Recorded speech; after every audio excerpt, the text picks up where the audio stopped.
Ukurannya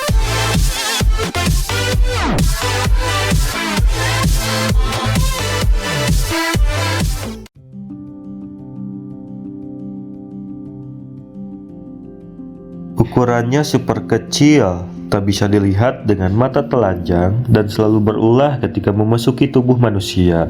Bagi kamu yang menjawab virus atau bakteri, tepat jawabannya. Meski keduanya terbilang kecil dan tak terlihat, tetapi efek yang ditimbulkan tidak main-main. Contohnya pandemi COVID-19 yang disebabkan oleh keluarga virus corona. Ratusan negara di berbagai benua masih kewalahan mengatasi pandemi ini. Ratusan ribu orang terjangkit virus corona, ribuan tewas, tetapi banyak juga yang sembuh dari serangan COVID-19 ini. Nah, terkait virus dan bakteri, lantas apa sih perbedaan virus dan bakteri? Seperti apa infeksi yang ditimbulkan kedua makhluk nakal tersebut?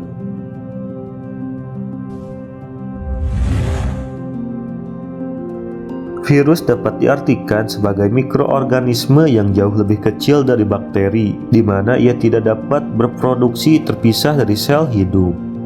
Itulah sebabnya virus membutuhkan sel hidup yang akan digunakan sebagai sarana kimiawi untuk menjaga agar virus tetap hidup dan dapat mereplikasi dirinya.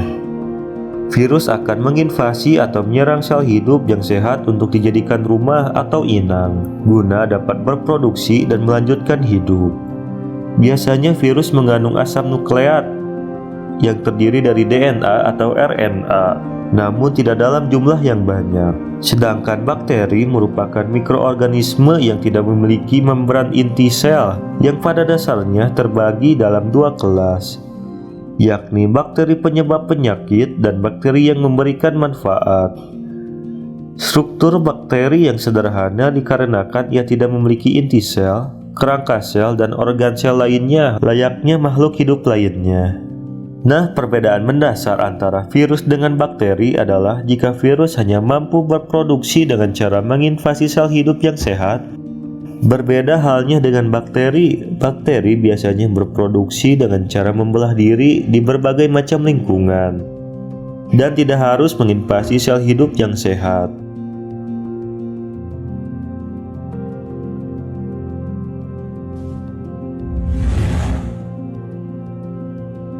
Apakah virus itu makhluk hidup? Untuk menjawabnya sangat sulit. Virus dapat dianggap makhluk hidup karena ia memiliki sedikit asam nukleat, yaitu DNA atau RNA. Namun virus juga dianggap bukan makhluk hidup karena ia tidak dapat berproduksi tanpa bantuan sel hidup yang sehat. Virus dianggap hanya sebagai kumpulan molekul yang rumit yang memiliki sedikit asam nukleat, lipid, dan karbohidrat. Namun mereka tidak dapat melakukan apapun sampai mereka memasuki sel hidup yang sehat.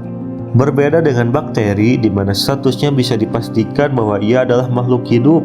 Meskipun sama-sama memiliki organ sederhana, namun bakteri dapat melakukan banyak hal di luar sel hidup yang sehat. Mereka dapat berproduksi di luar sel hidup yang sehat, sehingga dengan sendirinya mereka termasuk dalam kelompok makhluk hidup. Karena keduanya sangat berbeda secara hakikat, maka keduanya juga akan mengakibatkan penyakit yang sangat berbeda. Dari sebuah sumber bahkan mengelompokkan virus sebagai biang keladi berbagai penyakit mematikan di dunia. Virus dianggap seperti pembajak karena memang bertugas untuk merusak sel-sel hidup yang sehat. Beberapa penyakit mematikan dari virus diantaranya HIV, Ebola, flu burung, rabies, beberapa jenis kanker, herpes, cacar, dan lainnya.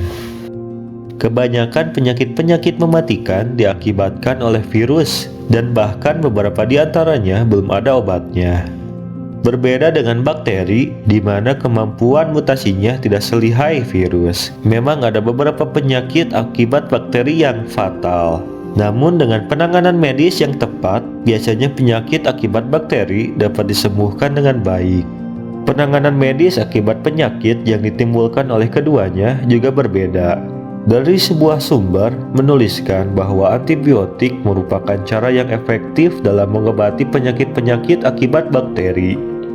Antibiotik dapat berguna untuk menekan pertumbuhan bakteri, sehingga diharapkan bakteri akan mati akibat antibiotik. Antibiotik tidak efektif untuk mengobati penyakit akibat virus karena sistem bekerja mereka yang sangat berbeda. Namun antibiotik juga memiliki kelemahan, yakni dapat membuat beberapa bakteri justru semakin resisten atau kebal terhadap obat.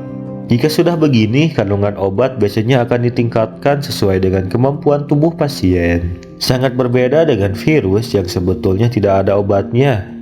Obat-obatan yang diberikan pada pasien yang terkena virus biasanya hanya sebagai penghilang gejala dan bukan sebagai pembunuh virus.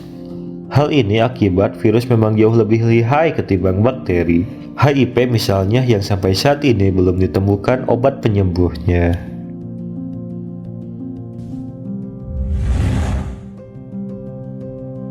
Di tengah pandemi COVID-19 ini, jangan menganggap remeh virus ini. Kita harus patuhi peraturan yang ada dengan cara cuci tangan, selalu jaga kesehatan, stay safe and stay at home.